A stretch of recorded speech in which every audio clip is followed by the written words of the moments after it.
Dear Patriots, before the news starts, please subscribe to our patriotic channel by clicking the subscribe button. Give us a thumbs up to this video. Don't forget to leave your opinion below in the comments section. Share the news on Facebook and Twitter so your friends see it. Thank you. Trump's right. New details emerge about NYC terrorist's wife and they are horrifying. Trump's right again and the media owes him an apology. Trump went on record and spoke the truth, a year or so ago, saying the families know about these radicals. They have to know, how could they not? Keep in mind, when these clowns turn into radical Islamic terrorists, they don't do it in a vacuum. They treat their women so poorly, they never let them leave the house, so they are there and must know. It is common sense. And as more horrifying details emerge about the family, Trump is looking smarter by the minute.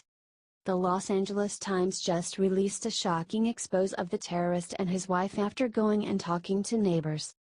Many neighbors spoke of how they were uncomfortable because Saipov's wife wore a niqab, a Muslim garment that covers everything except the eyes. There are other Muslims in the community, but most wear scarves around their hair, not the full beekeeper suit. It was unusual around here. You could only see the eyes, said Dolores Stanton Vargas, a neighbor. Saipov and his wife, Notsimiodilova, were considered odd. The wife hardly went out. They were very mysterious, said Altana Dimitrovska, before adding that the wife would watch the world go by and the kids play through the curtains. The girls didn't have friends. There were no parties. Other neighbors said there were two friends who visited often. Men with long beards and their wives in full niqab. And we really hope the FBI is hunting them down right now because something smells rotten here. Another neighbor said the murderer rented multiple trucks and just had them sitting idle. The wife and family and those friends knew what was up. They had to. America takes in all people and we only ask one thing: assimilate into our culture and share our values. If not, we don't want you here. Share if you agree.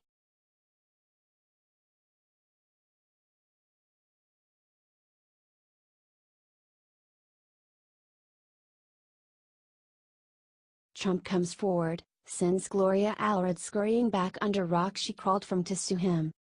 In case you missed it, Gloria Allred is mounting a nasty sneak attack against President Trump. She is a publicity hound of the worst kind and usually ends up with egg on her face. Sometimes the huge public outcry she gets for airing her allegations to a hapless media gets her a huge settlement check from someone who doesn't want their names dragged through the sewer. But she met her match with Donald Trump. He does not suffer foolish lawsuits lightly and always fights back. Gloria is actively suing the sitting President of the United States of America on behalf of a former Apprentice contestant who crawled out from under some rock where her career went to die to accuse Trump of sexual assaulting her in a hotel room. Trump hit back and called her a liar. So Gloria is suing for defamation. Can you believe that? What happened to free speech? The right to defend oneself from publicity-seeking harpies like Gloria Allred?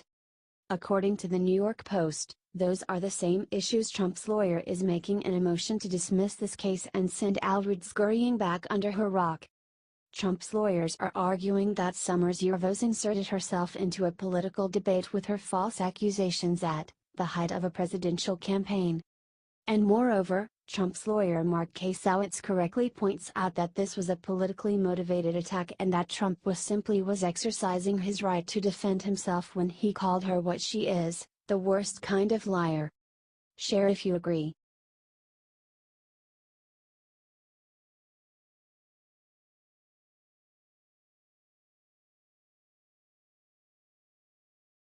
The nightmarish thing the New York Times allegedly just printed is treason and Trump should take them down.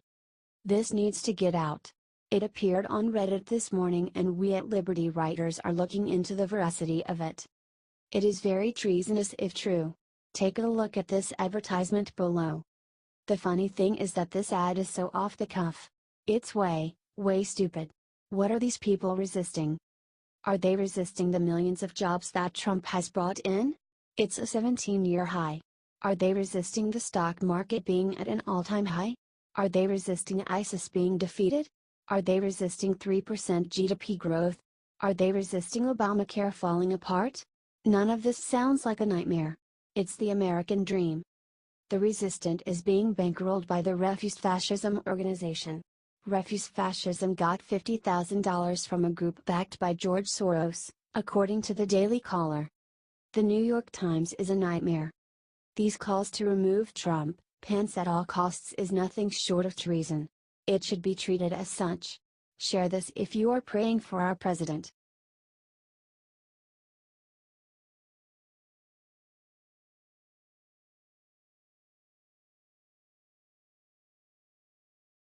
Trump's tax cut was just announced and what's in it will save Americans thousands. The Republican tax reform plan has just been announced and it's sure to make just about everyone happy, except for congressional Democrats. The plan, obtained by the New York Times, includes tax cuts for the middle class and corporations. In other words, it's a win-win. If passed, companies will finally be able to conduct business in a competitive tax market and will be free to invest more heavily in the American economy.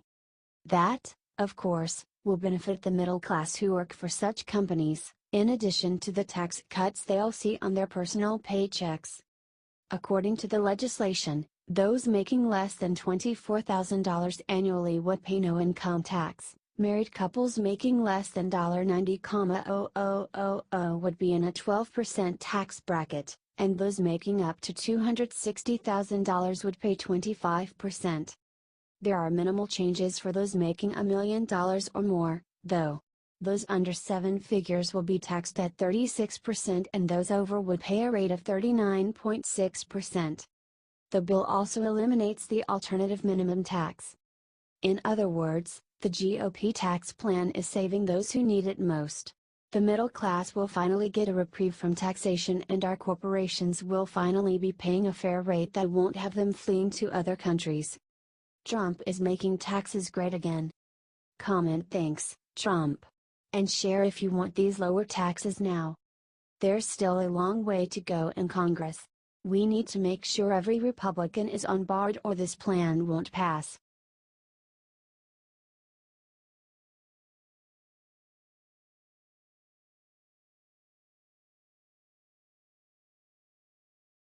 Chuck Schumer hangs head in shame as terror victim's father comes forward with heartbreaking plea. Chuck Schumer, shame on you. Your disastrous diversity policy has come back to haunt this great, and may I add already the most diverse place on the planet, nation. It is liberalism run amok and Trump is the antidote, the solution America needed and elected. For one main reason, to stop the madness. To fix the mess the establishment has made of this great country. With things like diversity visas when we are by far the most diverse, welcoming country in the history of the world. To say nothing of the most generous. James Drake's son, Darren Drake, 32, was one of the 8 victims of the horrific attack. He went on Fox News and made a heartbreaking plea for common sense to prevail and for us to back Trump's bidding plan. He called Darren the perfect son and told how he was pursuing his second master's degree and was on the local school board. How he was respected and liked by all because he was such a good kid. He told Fox News. These people, they come to the country and they hurt us. I just think that vetting should be a lot more difficult to allow these people who come into the country, especially a single man. You get these radicals, and my son is the victim. Correct. It is madness. And Chuck Schumer better not try to obstruct Trump's common sense solutions. Share if you agree with this brave father.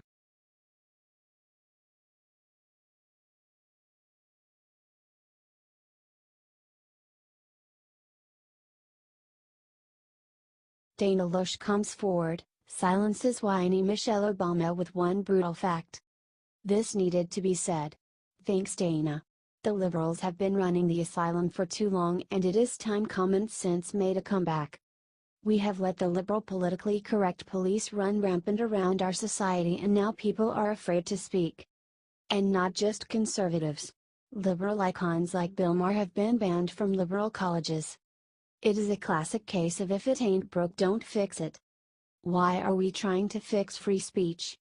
It is a question for the Obamas as they led the onslaught among other things they broke trying to fix. Michelle opened her big mouth yesterday in Chicago to kick off the Obama Foundation. She ripped President Trump and it backfired in humiliating fashion. And inexplicably she went after men.